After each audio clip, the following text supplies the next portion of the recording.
Welcome to the deep dive. Today we're really getting into the heart of Kristin Hanna's novel, Between Sisters. We're going beyond just the story itself. Exactly. We're looking at the emotional core, family, forgiveness, how hard it is to heal sometimes. Yeah, those complex relationships. Our goal here is really to pull out the key insights, Mm. about self-discovery, facing big challenges. Think of it as a shortcut to understanding the deeper dynamics in this book. So we have these two sisters, right? Megan, she's this high-powered lawyer in Seattle, very independent, likes control. And then there's Claire, totally different. Small-town life, manages a resort, has a daughter. Connection is everything to her. And don't forget Joe, he's kind of lurking in the background, haunted by his past. Right. And diving into this, you'll really see how childhood wounds shape who we become as adults, how secrets and resentments simmer, and how a crisis can just blow everything wide open. Forces them to reassess what truly matters. Yeah, it gets raw, Yeah. very honest, surprisingly vulnerable moments. Okay, so let's unpack Megan first. She seems to have it all figured out on the surface. Totally. Top divorce lawyer, fancy condo, the Porsche. She even calls the condo kick-ass. But there's this deliberate effort to not feel, isn't there? She actually tells her therapist. What was it? Something like, I try not to feel too much. I find it impedes my enjoyment of life. Wow. And that joke about love making you go blind, not, you know? Right. It sounds funny, but it really shows how deep that wall goes. It's all about control, self-protection. And yet, despite all that success... There's this profound loneliness underneath it all. I mean, 4 years in therapy. Yeah. And her friends notice it too. Elizabeth points out she never slept with a man twice. Just surface connections. Even her law partner, Julie, calls her out on it. Says something like, if you're 42 with nowhere to go and no one to visit... It's about time you reassessed. So true. Her independence feels more like isolation. Okay, so then we swing over to Claire, and it's like night and day. Completely. Managing the River's Edge Resort in Hayden. Small town vibe. And she loves it, says the work fills her soul, talks about the gorgeous 16 acres. You can feel that sense of belonging. Her home isn't fancy, but it's full of things that matter to her, like that Cowood love seat. Oh, yeah, dreaming of taking it to Kauai someday. It's all about roots, stability. And Megan just doesn't get it, sees it as condemnation almost, calls Claire's life a waste of time. That's harsh. It is. But it ties back to Claire being a single mom, right, to Allison. She's super overprotective. Why is that, do you think? Well, the book links it directly to her own childhood. Those gray memories, ugly towns, their mom always being on the run. Ah, okay. So her need for stability is a reaction to that chaos. Exactly. Sets up this huge difference in how they see the world, what they prioritize, Yeah. all stemming from that shared past, interpreted so differently. Which brings us right to that past, the real root of the tension between them. Yeah, their mother, Mama. An actress, Tara Zinn from Starbase Earth, apparently. Sounds glamorous, but she was. I Not know. exactly mother material. Far from it. Slighty, neglectful, sometimes just left them. That's rough. So how did that shape them, especially Megan being older? Well, Megan basically had to become the parent. At 16, imagine. 16, wow. Yeah, she had to track down Sam Cavanaugh, Claire's biological dad, because Mama took off for an audition in L.A. and just... Forgot about the kids. That's unbelievable. Right. So Megan steps up to keep them out of foster care. Hugely protective, but also, controlling. It defined her. But didn't that act, trying to protect Claire, actually cause the rift? Kind of the tragic irony, yeah. Because during this whole painful thing with finding their dad, little Claire apparently cried out. Quit yelling at my daddy, to Megan. Exactly. And Megan felt completely betrayed, rejected by the sister she was trying to save. So she left. And Claire's memory is just the big sister who took care of everything and then walked away. Yeah, leaving Claire behind. That specific phrase. It's a wound that just festers for years. So you see those patterns playing out directly in their adult lives. Absolutely. Megan's prickly, keeps everyone at a distance. That's her armor. Never get abandoned again. While Claire is desperate for roots, for stability. Because she never had it. It's a direct reaction. Megan can tell her therapist, Harriet, I've always been alone. I'm used to it. But the therapist pushes back. Gently but firmly. No, not always. Hits right at that core of denial Megan lives in. Okay, so Claire, despite being cautious because of her mom's track record with men, Yeah, all those short-lived relationships. she falls hard and fast for Bobby Austin, a country singer she meets locally. And he proposes really quickly, right? with, like, a foil ring. Yeah, a strip of silver foil, and she just says yes, feels lost in his love, even though part of her is warning her. So why so fast? You have to think. It's that deep desire for family, right? For the stability she never had. Exactly. It's everything her childhood wasn't. And Bobby seems to see something special in her, too. Yeah. Says she makes him want to be more than I am.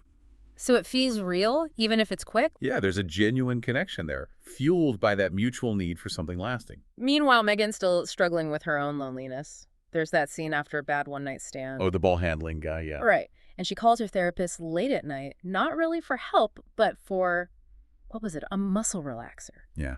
It's just this moment where she feels totally exposed, admits how little life she really has. And it's around this time she has that encounter with Joe Wyatt, the drifter.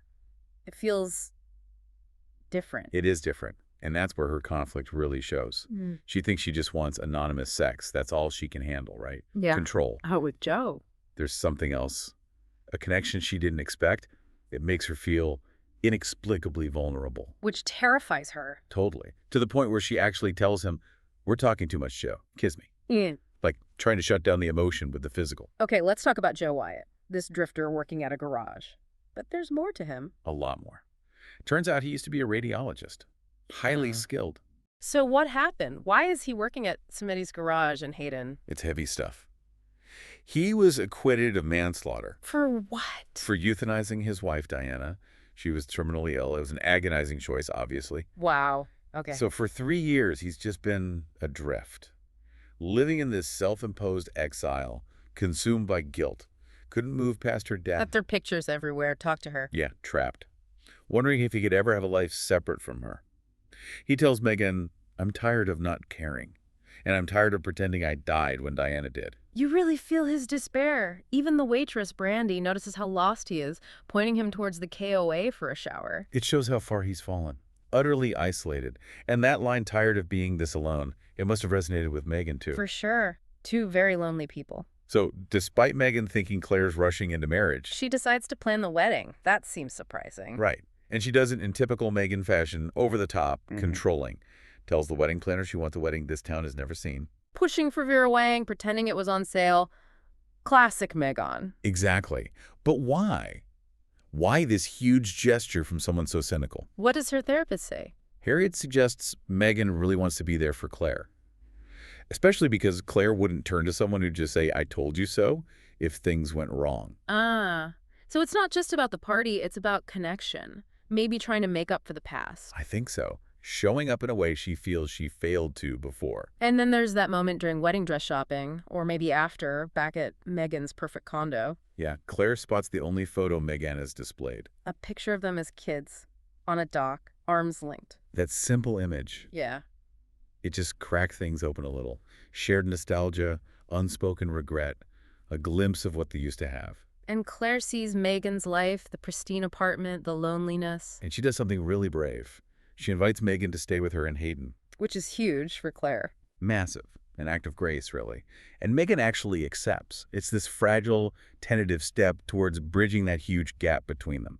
More than just an invitation to a house, it's an invitation back into each other's lives. But then things take a really dark turn after the honeymoon. Yeah, this is where the story pivots dramatically. Claire starts having these terrible headaches, memory lapses. And Megan, who is focused on wedding stuff, she just snaps into action. Completely. The detachment vanishes. She takes charge. But this time, it's about saving her sister. How does she handle it? I mean, for someone who avoids emotion. She becomes this absolute warrior, fierce, drives Claire to Seattle, demands second opinions, top doctors. And then the diagnosis comes. Inoperable brain tumor. And Megan is just shattered. You see the cracks. Her voice breaks when she tells Claire, "You need to be tough now." The protector role kicks in again, but differently.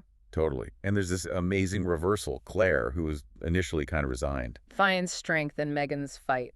Yeah. And Megan, the ultimate cynic, suddenly starts talking about faith. Tells Claire, "You hold on to the faith and I'll start finding out everything." How about your condition? God and science. Cover all the bases. It's incredible. She attacks the tumor research like it's a legal case, like going after deadbeat dads. Moves into Claire's condo to help with radiation. Completely abandons her old life. And Claire admits it, right. She said she needed a big sister again. Even the therapist sees it. Harriet basically says, you'll be there for Claire. You always have been. The crisis just burned away all the old defenses, revealed that deep love. So Megan's desperate. What does she do? She goes back to Joe Wyatt, Yeah. confronts him, literally throws Claire's MRI scans at him, accuses him of hiding, brings up his past. You killed your wife. Oh! Harsh, brutal. But she knows he's maybe the only one who can understand medically. She reveals the whole story, the euthanasia trial, basically dares him to use his skill, even with a lapsed license. And Joe, how does he react? He's resistant at first, still buried in guilt. But Megan's plea is so raw. And seeing Claire's courage, it gets to him. He looks at the scans. Yeah, and recognizes how incredibly difficult, almost impossible, the surgery would be, but also that he could potentially do it. So he steps up. He makes that journey back to Seattle, visits his old office, reaches out to his former partner, Lee Chin, confronts his ghosts. He knows the risk is huge. Finds a top neurosurgeon, Stu Weissman. Right. Tells him no one is ever sure, but surgery might save her. It's a long shot. And he tells Claire this. He does. And Claire, facing the absolute worst, chooses hope. Says, I take any risk, Joe. Anything so I don't have to kiss Ollie goodbye. Wow. That takes incredible strength. It really does. And seeing that, seeing Megan's fight, it changes Joe too. How so? He starts letting go of that paralyzing guilt about Diana. Realizes he can't hold on to old fears if he wants to start over. And he actually removes Diana's photos from his cabin. Yeah. It's this quiet, symbolic moment. Choosing life, choosing the future. As he drives off, he thinks, time to take his life back. The burden is lifting. Okay, fast forward 1 year later. How are things? Much brighter. Claire's recovery is amazing. The limp's fading, hair's grown back curlier and blonder. That's great news. And Bobby? His music career is taking off. He dedicates a song to Claire about real love and the gift of one more day. There's real hope there. And the sisters. That bond. Stronger than ever. That crisis, terrifying as it was, really forged something new between them, or maybe reforged something old. Megan seems transformed. Completely. Taking care of Ali, finding joy in just, nurturing.